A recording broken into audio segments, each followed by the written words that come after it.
Welcome into Player Profiler today. I'm your host, Mike Lindberg, and I'm joining here live, ever insightful Jake. Today, we are diving into the latest headlines from the NFL, including a rough outing from quarterback Drake Maye for the New England Patriots against the Jacksonville Jaguars. We'll break down Maye's mixed performance and explore what it means for fantasy gamers moving forward. Plus, we'll discuss the impacts of Deshaun Watson's injury and the Browns, Saquon Barkley's explosive day, and the Monday night primer. We're going to talk about the Bucs and the Ravens. So let's get this party started right now.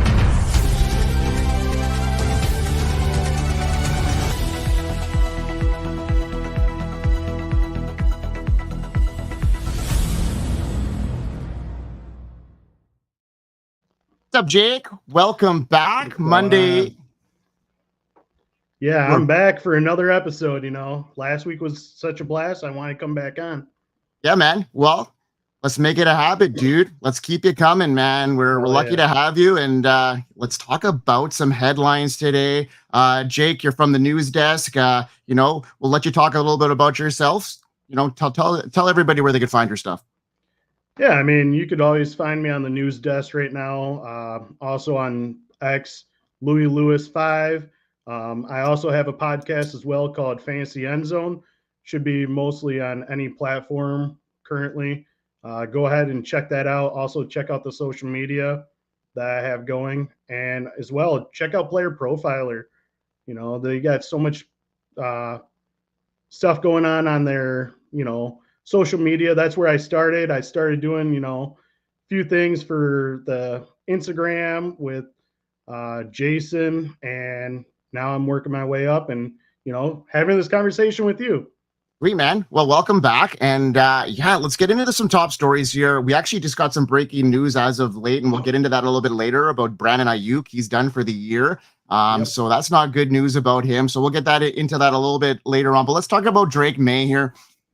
After his first outing, he looked really, really strong. Week 1, his first outing as a starter. Now he got, overseas. That might have had something to do with it as well. But Drake Maye and the Patriots had a rough game against the Jacksonville Jaguars, losing 32-16 in a favorable matchup. As impressive as his debut was the week prior, Maye's performance was a mixed bag. He completed 26 of 37, not too bad, 276 yards passing, 2 touchdowns, which sounds solid, but it wasn't enough to lead the team to victory. A lot of garbage time yards there. Given the inconsistencies of this offense, how do you think fantasy gamers should evaluate Maye moving forward? That was a tough match. It was an easy matchup, you'd think, with everything lining up there. So yeah, I mean, you thought it was going to be easy. I mean, the week before, Jacksonville just got torched. They gave up so many yards in the passing game. Drake Maye did struggle in this game. The good thing is the garbage time paid off for him. Yeah. He got a touchdown and I think like 80 yards on the last couple of drives. Going forward, though, I feel like, I still believe in Maye. His upside's there. He's getting the rushing. In first quarter, he looked really good. I mean, he had I think he was 8 for 9, 90 yards and touchdown in the first quarter. The team overall just cooled down, though. They went, I think, 2 or 3 and outs, and the defense couldn't hold Jacksonville. So, I mean, it just put a bad game script in place. Yeah. I thought this would be a closer game when you thought about it, how Jacksonville's been struggling. It doesn't look like their whole team is playing for Doug Peterson right now. So interesting to see how bad they beat the Patriots. But, his 2 touchdowns, it brought a total of 5 to his starting now. So, 5 touchdowns, 3 games, not too bad. Set a franchise record for most passing touchdowns by a Patriots quarterback in their first 2 games. While this impressive feet, it raises questions about his overall efficiency. He's leading the team in rushing last week, 18 yards. Do you see him as a viable streaming option moving forward? Last question, I was going to answer this as well. They need to run the damn ball. Like they could not run the ball at all in this game.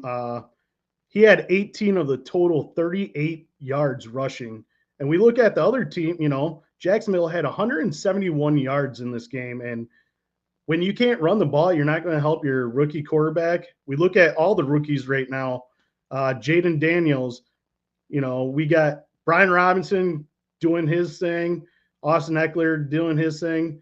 Caleb Williams, first couple games of the season, he just looked terrible, right?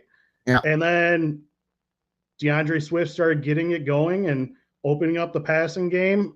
Williams has 3 of the last 4 games that they played over 300 yards passing. The Patriots just need to be more effective on the ground. Mays led last week and this week in rushing for the team, which is not a good sign unless if you're Lamar Jackson and you're leading your team in rushing, or Jaden Daniels. Yeah, I mean, it's incredible to see 18 yards as the leading stat line there, but that's what it was. Yeah, they do need to run the ball better, more efficiently. I think maybe have something to do with Ramondre being a little banged up with that ankle. He wasn't even slated to play earlier in the week, so I was actually surprised he got in there. So yeah, they do. They're frustrating right now. The defense stepped up in the second half, limiting the Jaguars to just 10 points, but the damage was done. May had a couple near interceptions, which indicates room for improvement. His decision-making, even with the Patriots trailing, May's ability to stay composed and keep the passing game alive was commendable. How important is it for a rookie quarterback like May to maintain composure in tough situations for his fantasy value to rise? I mean, this situation here, a lot of people were buying in earlier on this, and now we see some of the growing pains happening. That offensive line, people got a little bit more tape on him now as well, so I think that might have something to do with it. So moving forward, there is some stability here, but I think it might be like a middle of both grounds. We might see some upside of his first game, and then it hit the middle part, and we'll probably have a honeymoon period here. What do you think about that? Right. I mean, the big thing was they don't have that number 1 option to throw to. And Demario Douglas, he performed well in his, Drake Maye's game 1, but this week he battled illness before the game, and ultimately it took him out of the game. Then we look at the next man up, Jalen Polk. He got a concussion, so he was out for the game. So they didn't really have anything. Jalen Polk and May have to get in the lab to work together. I feel those two are the next, few years, the future for this Patriots team. They only got 7 targets. 1 of those were only caught so far between the two. The only big consistent playmaker is Hunter Henry. 8 catches, 92 yards this week. Last week he had, I think, 3 for 42 and a touchdown. My guess is this coming year they're going to spend money and get a true number 1. This past offseason they're supposed to get Calvin Ridley, which thank God they didn't because he has not looked good for fantasy in general. But I feel like through the draft or in the free agency, they are going to be looking for a wide receiver. This year, though, for fantasy perspective, it's just about all that growing pain, like you were saying. What's going to come next? Are they going to get that garbage time touchdowns again, or are they going to compete? Yeah, and I think that's it's probably more of getting those garbage time touchdowns now that the book is out a little bit here. And I think that like you mentioned, they gotta surround him with some talent, and they're gonna have a lot of free agency money in this offseason to be working with. So I could see a headlining guy. I'd love to see a guy like T. Higgins go there. That could be a strong name that you're going to see in the offseason be floated around on teams like that. So depending on who wants to pay the money, and when you're connected to a rookie contract like Drake Maye will be, why not spend the money on the wide receiver at that stage? So interesting to see here. I think this is a more of a let's get him some practice and see what happens. I mean, he finally got some, in-game action. He did well during preseason, but this is all the starters. You're going against a lot faster than what college was. But overall, I liked how he came back and still battled during this game, in the fourth quarter. It just, the punt return, the 97-yard punt return killed him in the second quarter overall as a team for the Patriots. Yeah. Well, his dynasty stock is rising, and so is ours here at Player Profile. Let's hear from the Podfather. Now, I know many of you are looking for a secret weapon for your Dynasty League, and I have it. It's called the Dynasty Dominator app. You go to the App Store, go to Google Play. It's right there. It's $5 to download, and then every year it's $5 to load the next incoming class of rookies. You can add Superflex, add tight end premium. It's incredible because it allows you to look up players. It allows you to vote on whether a player is a buy, hold, or sell, and then see the market sentiment on that player. And you can compare their lifetime value rating from Player Profiler to their Dynasty ADP at the FFPC, all in the price lookup tool. And beyond that, we have a trade analyzer, so you'll never lose another Dynasty trade again. And in our settings, you can set this is a win now team, this is a rebuilding team, and then we let you compare players. Look at their metrics side by side, prospect metrics, NFL metrics. It's all there. It's $5 in the App Store. There's some add-ons for Superflex and to buy the upcoming rookie class. Every year, you're going to spend $5 on this thing, and it's going to be well worth it. Yeah, buddy. Well, let's move on to the Cleveland Browns. Now, things are going to be shaking up right away here. The Browns face a tough loss against the Bengals, highlighted by Deshaun Watson's unfortunate Achilles injury late in the second quarter. Watson went down during a designed run, and while the immediate impact on the game was significant, fantasy gamers need to turn their attention to the potential upside of the remaining players, especially with Nick Chubb returning and the possibility of now Jameis Winston stepping in as the starter. How do you think Deshaun Watson's injury will affect the team's morale moving forward? This is a good question. I mean, when he got hurt, you look and you see on social media fans cheering. It's terrible when you see that. You know, I don't like seeing players in general getting hurt, but it's probably a good thing for the coaching staff just because they kept on wanting to stick with Deshaun Watson. You know, Kevin Stefanski wanted to keep sticking with them. But, you know, Jameis Winston is a better pocket passing quarterback, in my opinion, compared to Deshaun Watson. I mean, in the last, 2-3 years, what has he done? 19 total touchdowns and nothing else, and take money. Yeah, he's. I think it's just that investment. I don't even think it's Stefanski making the call. It's the ownership that, right. You know, at least now they're forced. Their hand is forced, and things are maybe looking up for the Browns. You know, Nick Chubb now. His return was a morale booster for the team. And where do you see his production now moving forward? You know, it's not easy coming back from those type of injuries, but do you expect Nick Chubb in the up and coming games, especially regarding his workload and his scoring potential? Jerome Ford banged up. He might be coming back. Do you think he gets more of a run here with Nick Chubb return, or do you think it's Nick Chubb's backfield now? First, let's give it up for Nick Chubb. You know, let's way go. to come back. You know, a lot of us fantasy analysts, we looked at that injury and we thought his career ending most likely. You know, he's getting up there. I think he's 28, 29 years old. It's just crazy how much he came back, and his progression looks great. They ease him into action this week. I feel like in a couple weeks, that's when, usually week 3, when you're returning from your ACL, is the week you get unleashed.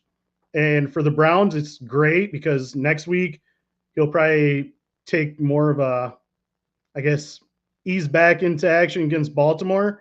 But then they face the Chargers and followed up by a bye week. I think this is Nick Chubb's backfield. He's got the contract that shows he's going to be still playing here. I really like what he showed. He had 11 rushes, had that touchdown. 30, like Bradley said, 36% snaps back in his game 1. I really like what he showed. Mm-hmm. I feel like with Winston probably going to be starting, it's going to help him in the long run. Yeah, and like Bradley said, he definitely will be brought along slowly, but I like to see already they're putting him in those situations like the red zone, which is awesome. Scoring that touchdown, that was a really good heartfelt moment for a lot of people, myself included. Now, adding to the excitement, rookie wide receiver Cedric Tillman, in his limited opportunities, Tillman has shown flashes of promise, making key catches that can help stretch the field. His size and speed make him a valuable target, especially if Winston starts airing it out. Now, Tillman had a lot of targets this game, looked like the number one guy now leading the charge for the Browns. Is this an anomaly, or is this something that you can see more of happening in the future here? Is this Cedric Tillman going to be the waiver wire ad of the week? Is the question for you. He's the next man up with Amari Cooper getting traded last week. He's seen a season high 82% of snaps, where the week before was his highest 37%. So seeing that number going up, this is probably right around what's going to happen for the rest of the season. Percentage wise for for his snaps, he looked the part. He had 12 targets, I do believe, but my thing is, I think David Njoku gets the upper hand with Winston starting, and we've seen that in the last 5 minutes of the game. Winston 67 yards and a touchdown to Njoku. Njoku had 14 targets this week, catching 7 of them for 76 and a touchdown. I think Njoku gets a bigger increase. For Tillman, I think it's also Winston probably practiced with Tillman a lot, being running with the two. And we've seen that a lot last week with Drake Maye, Keyshawn Boutte.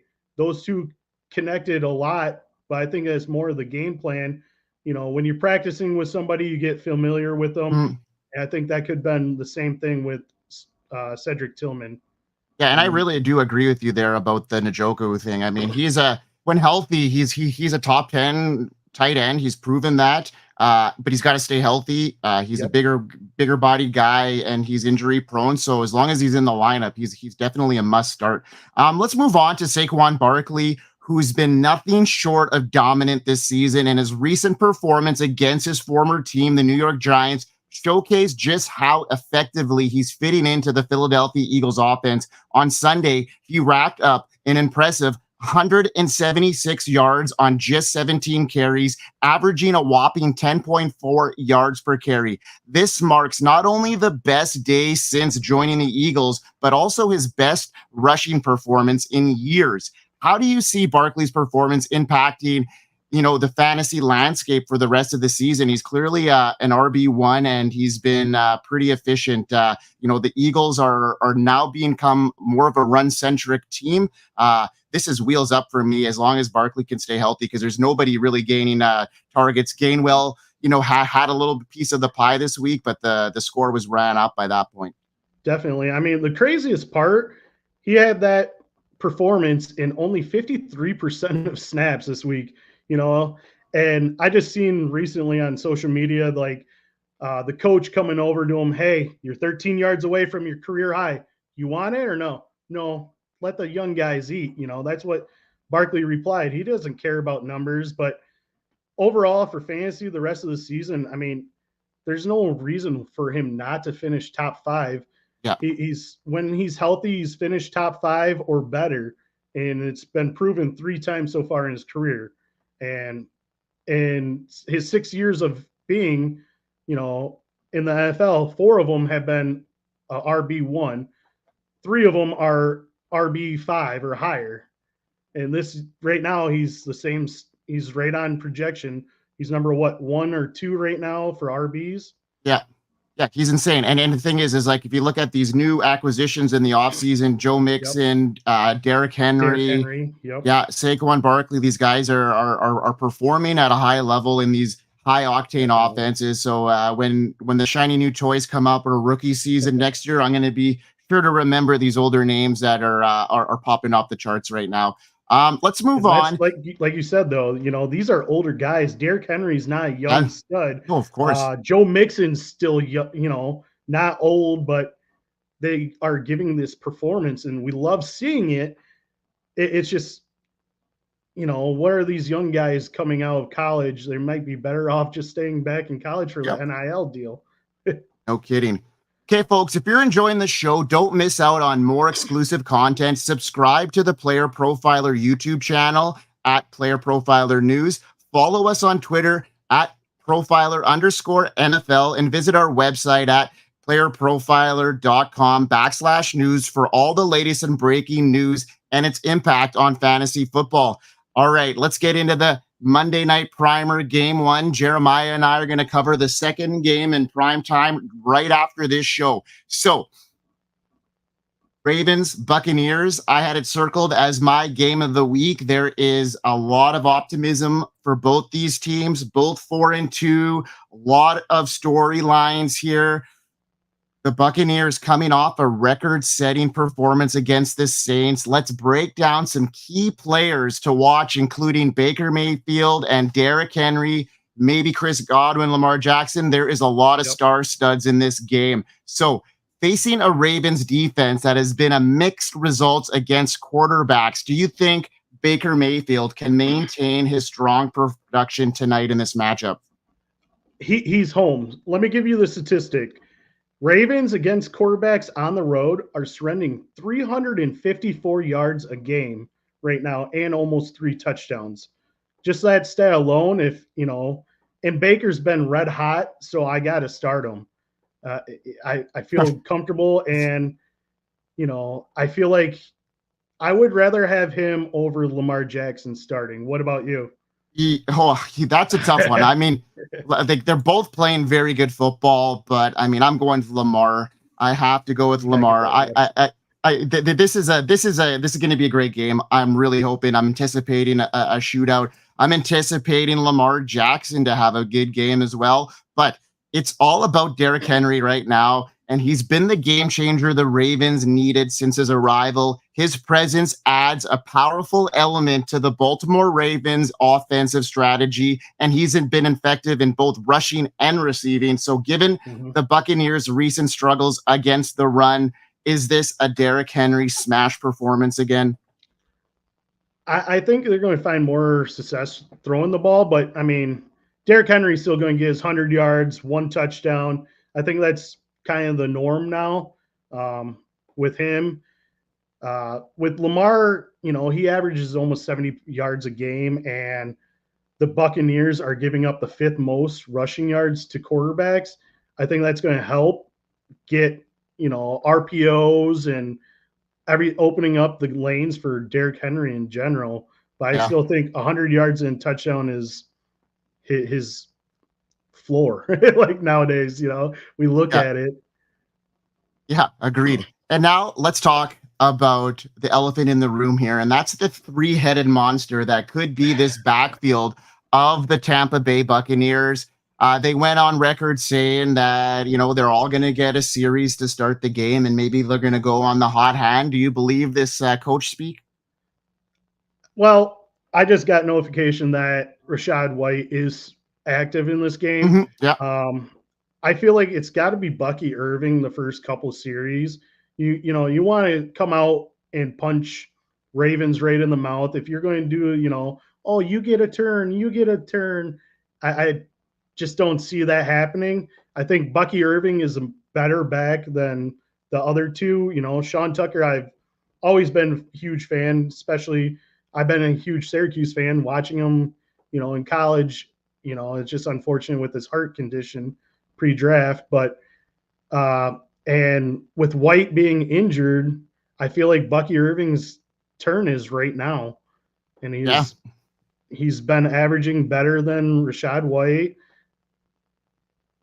Yeah, I mean that has so far been the storyline here, and it'll be interesting to see with Rachaad White healthy or healthy-ish if he's going to get the first series. I'm going to be looking at that one. Now, Zay Flowers and these wide receivers in this game, A lot of potency. Zay Flowers, Chris Godwin, Mike Evans, all going to be playing. And Flowers become one of the favorite targets for Lamar. His speed and route running ability, they're designing plays for him all over the field. Is this another game where Flowers has chances to make big plays? Oh, absolutely.